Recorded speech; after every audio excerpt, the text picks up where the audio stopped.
Are you going to make it? I hope so. It's not going to break, is it? Dude, I can hear it cracking over here. That's what I'm saying. It's cracking. Well, we're filming, so hopefully Can we get like a different bench real quick? I'm going to wind up on the fucking floor. Put my fat ass on it, and now we will break it. Yeah. You don't even... Oh, shit. Yeah, let's get a different...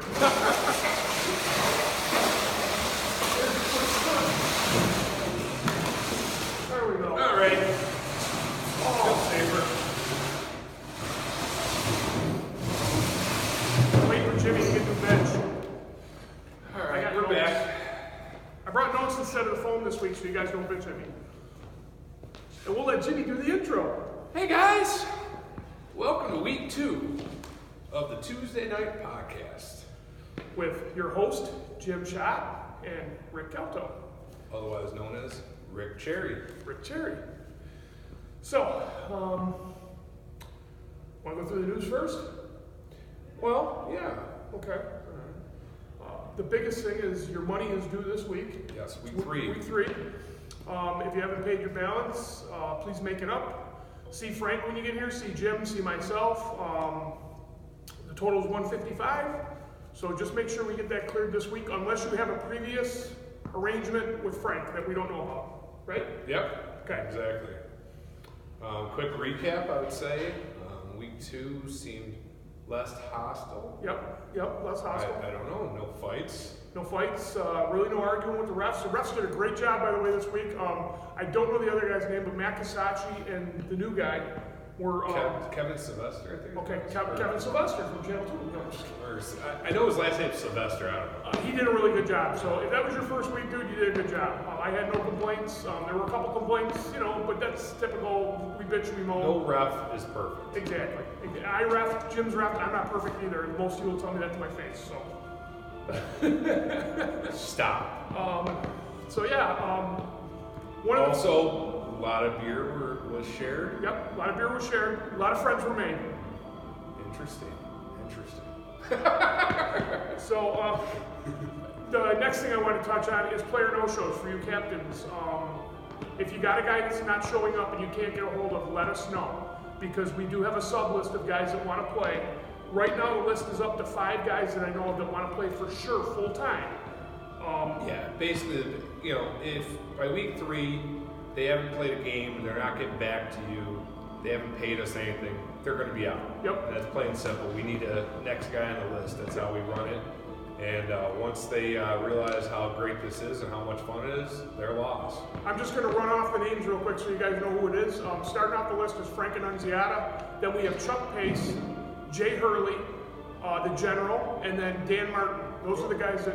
What about Bobby Rogers? Bobby Rogers is a sub, not a replacement. I thought he said if he could get early games. But he said his schedule's going to change. General said he's not, unless you talk to him after I did. No, I didn't. He doesn't know yet. Okay, all right, well, he's fourth on the list anyway. Yeah. So, but that's, player no-shows, we really need to know about that. And this gets us up to the next fact, the backup goalies. We have a list of goalies that we're using. It consists of a couple guys, Chris Hasley, Sammy G's last, I can't remember his last name. He played at Mineral for years. We do have a couple guys, if they can't... Grazi, thank you. Sam Grazi. If they can't make it, then we go on to guys that we know that'll play that are over 35. Thomas Siegel is also on that list. Thomas Siegel has been added to that list just right now, thank you. But, because goalies are so important, if we can't get a hold of them within a reasonable amount of time, we just move on to any way we can get to fill in, because you need a goalie. Right, and that happened this week. We had 3 guys that weren't on the list. 3 guys that came in. All 3 guys that came in and played great. Brody played great for us. The goalie that filled in for KAS, and I'm sorry I forgot who I got. Oh, that was Brody. Brody. We had Dave Pryor. Dave Pryor played great. And Joe Casillas was the third. Oh my God, he was lights out. I heard he made 60-some saves or something. He's a pretty good goaltender. Bill Herman and Terry Sperduti both texted me, wow, that goalie was good. So, but he's not on the sub list. So actually, he said he would. Okay, but he's not. Yeah. But I mean, so don't try. If you need him, yeah, not a full timer. Yeah, he's not a full timer. So that would be he'd be a number 1 pick. But I want to thank all the goalies for playing. All you guys played great. We all had a bunch of good games this week, which we'll go over very soon. The next thing that I was hearing about was stats. Yeah, stats. We're Not either one of our faults. We are trying our best. Quickly, what I'd recommend is, guys, can't not tell us if there's an issue. If you tell us, we can fix it. Yep. It's easy. The best thing to do is maybe on the way out, look at the score sheet. If it's not right, tell the stat keeper. He'll fix it.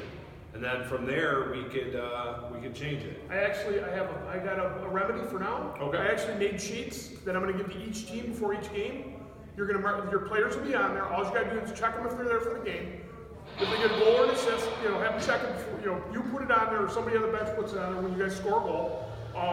And then I know it's a pain in the ass, but until we get through this, so we can hand it to Frank at the end of the night and compare it to what he has. Just so that we can try and rectify the situation, because the All-Star game is selected. The top 6 forwards and top 4 defensemen are selected by points. Then the rest of the guys are voted in by the captains. So we want to make sure that everybody gets a fair shake, and you got to have a good opportunity to get in the All-Star game. So what you're saying is you want everybody to have a fair shake to play? Mm-hmm. Oh, Yeah. That's something new.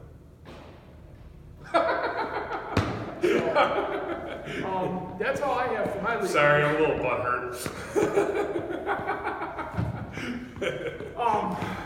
It's fine. So anyway, I mean, everybody should be happy with under 10 minutes of playing time in a game.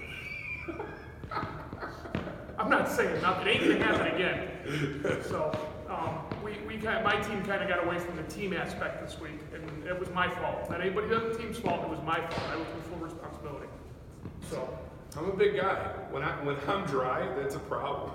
Usually when I'm standing still, I sweat. I like you wet, so I don't know about you. Al Rex likes you wet. Ooh. Sorry, Al. Stop. I will. All right. So anyway, do you have any more? You're making the list. Do you have any more league news? No, I think so far so good. I think the further it goes on, the more people are going to understand how to play here. The games were very competitive this week, I felt. I thought our game was great. It felt like a playoff game. Very tight. We're going to go on to that now. And it was two teams that were mostly from Mineral who were still feeling the place out, getting used to it, so it was tight. It was very tight because we're used to a lot bigger surface. So, going on to the scores? Yeah. Okay. Game 1 at 7:30, we had Team KAS versus the Hitmen. The Hitmen won in overtime, 3-2. Jim Bertolino scored the game winner. And it was a very, very good game. Like I said, both goalies played great. There were a lot of shots, a lot of saves. A lot of penalties actually in our game. Yep. Definitely deserving, but I definitely felt like on both sides we embellished a little bit to help the calls. Well, the other thing too is it was both sides, so you got to be like, hey, you guys got to get used to playing here. There was a high stick call where the stick clipped him in the head. At Mineral, that was a 5-minute penalty. Here, that's a double minor, which works out to 6 minutes, which is a running clock. It doesn't stop. So I know you guys are frustrated. You bitch at the refs. I bitch at the refs, but let's try to, until you get used to the rules, let's try to knock that down a little bit. Anything else in our game? I thought, like I said, I thought it was a hard-fought game. Second game is, if you got it, then I can do it if you. No, I don't know the stats. Okay.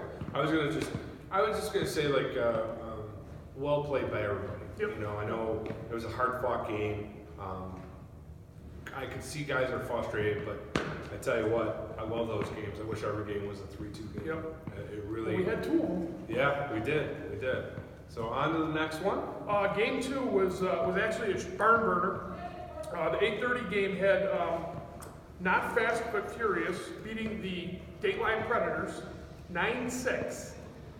There were a lot of goals scored in this game. A lot of guys with 3-star recognition. Believe me, I mean, there's a lot of guys in this game that can be. We could have filled 5 stars with the guys just in this game. Jake Miller had a hat trick with 3 goals. Dan Reed, a defenseman, had a hat trick for the 2nd week in a row, plus an apple. And he likes donuts. In a losing effort, Nick Favada had 4 goals and 2 assists. Marks had 2 and 2. His hair scored one of those goals. And he's got beautiful hair. He does have beautiful hair. Ben McDaniel had 3 assists. So that was quite a game and a lot of points scored, and it was a very good game. It was back and forth, and then they kind of pulled away at the end. So burner there. It was a burner. It really was. Yep. Yeah, as much as we like to pick on Nick, I mean, honestly, just the guy just has a knack for scoring. He really does. That's because you can't find him. Well, yeah. That, and he spends most of his time in the offensive zone, not defensive. Well, you know, when you're straddling the blue line, Yeah. the other blue line, you know, that's... Yeah. But, you gotta say, goals are important. Well, I did see on one of Dan Reed's goals, when he got it at the point, that Nick was about 5 feet behind him, so...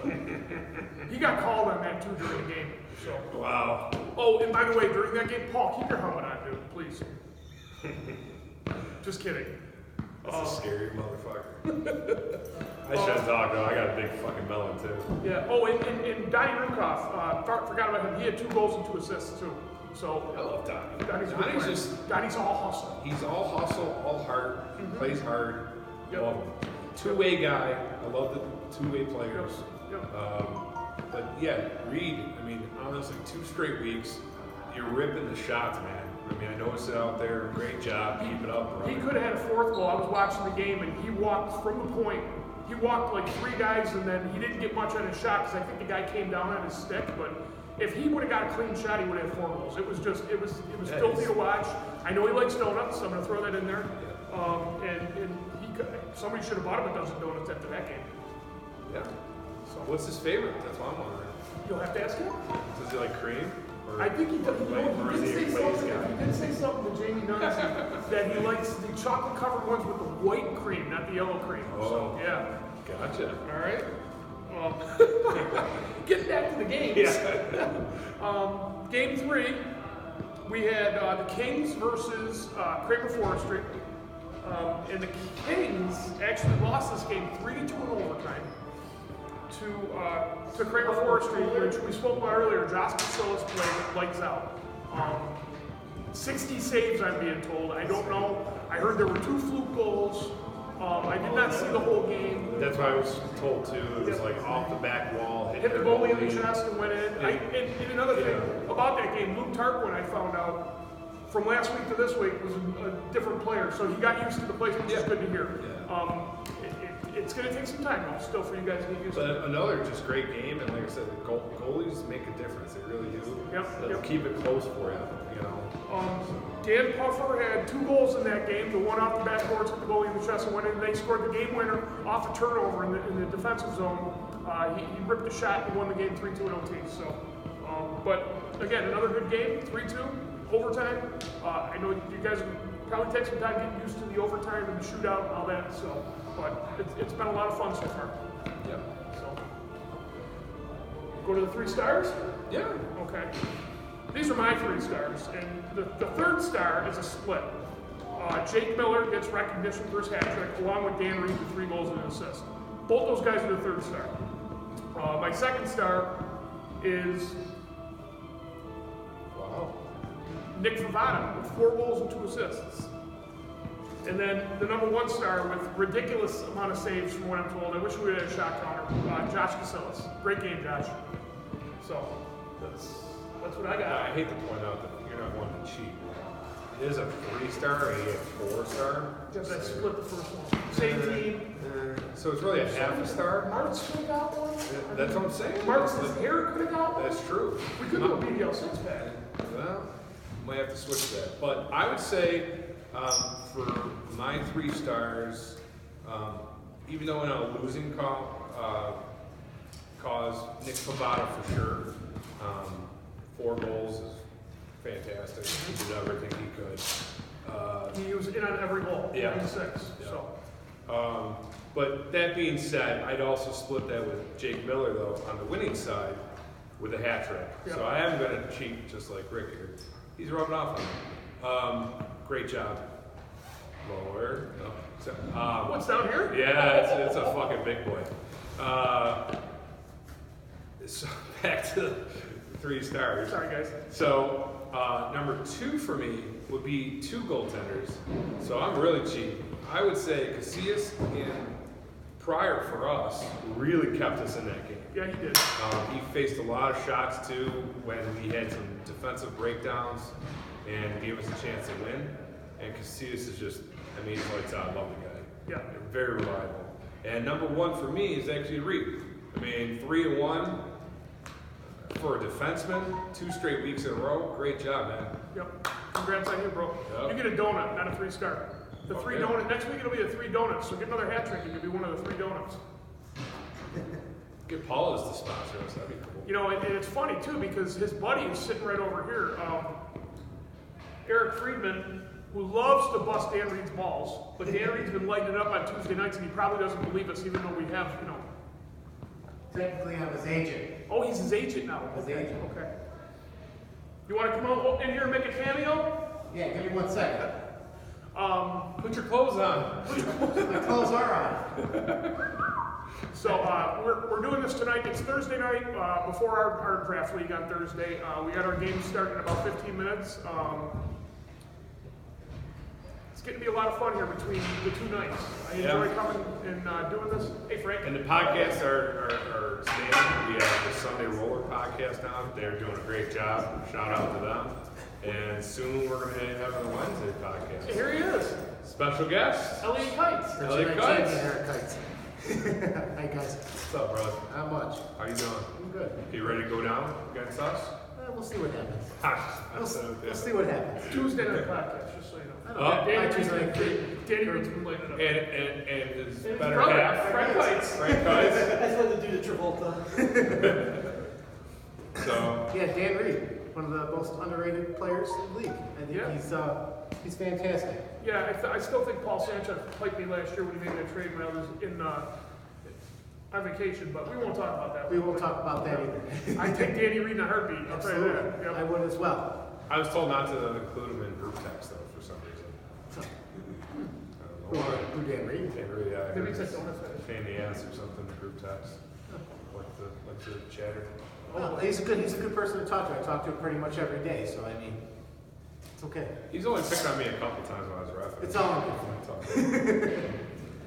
All right. All right. Well, Back thanks to for getting stopping ready. by. Thanks for stopping This is our by. guest this week, by the way, because nobody else is really here yet. So. Absolutely. Yeah, we're here earlier. Good luck Tuesday night league and the best team win. Thanks for All stopping right. by. See you guys.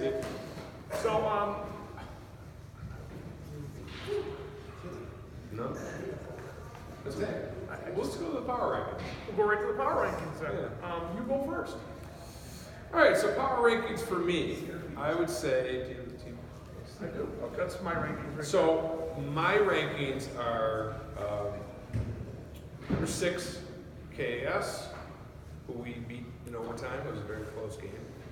Number 5, I would say us. Even though we made a very big improvement this week, I think we're starting to come together as a team. Defensively, we played very strong, but again, it was the 2 bottom teams right now that play each other, I would say, and we beat them out. Then I'd say Kramer Forestry would be mine. I think Casillas helped Yeah. a lot this week. Plugged a lot of holes. And then 3 for me would be the Dateline Predators. And number 2 would be the Kings. And number 1 would be Not Fast but Furious. Priceless team is looking better and better. It is. It is. They have a lot of secondary scoring on that team. Secondary scoring. So that matters. Let's jam. My power rankings for this week are number 6 is Jimmy Saint. I got KAS. Number 5, my team, the Hitmen. Hopefully we'll get used to playing here. It will gel. It's been a struggle because the guys still aren't used to the size and they're used to more room. And it's an excuse, but if you're a good hockey player, you can acclimate yourself. So that's what I keep telling these guys.